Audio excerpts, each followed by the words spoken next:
نعم. بسم الله الرحمن الرحيم.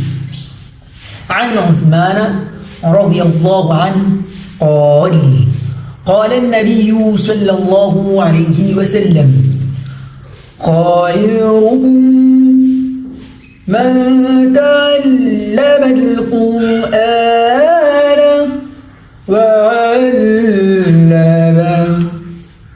خيركم من تعلم القرآن وعلمه.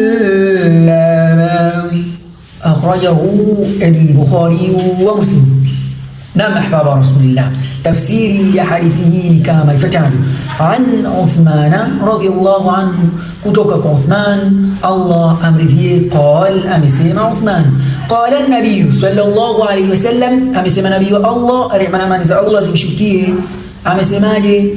Khayrukum, mbora wenu, man taallama alqur'ana, ni yule ajifunzaye Qur'an, wa allama, na kisha akafundisha wengine. Narudia tafsiri ya hadithi hii. Hadithi imepokelewa na Uthman, Allah amridhia, amesema Uthman, qala an-nabiy sallallahu alayhi wasallam, amesema nabii wa Allah, rehma na amani za Allah zimshukie, khayrukum, mbora wenu, man taallama alqur'ana, ni yule ajifunzaye Qur'ani vizuri kisha akaijua, baada ya kuijua, wa allama, akawafunza na wengine, akawafundisha na wengine.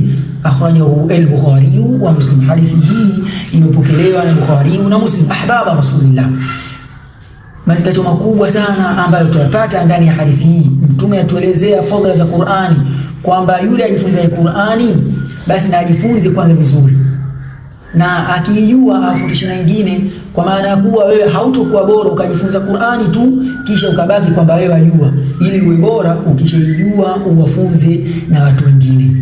Kwa hiyo ikiwa sisi wafuasi wa Mtume Muhammad sallallahu alayhi wasallam, tutakikana tumfuate katika yale yote aliyotuamrisha na tujiepushe na yale yote aliyotukataza, ili tuweze kupata salama mbele zake Allah tabaraka wa taala.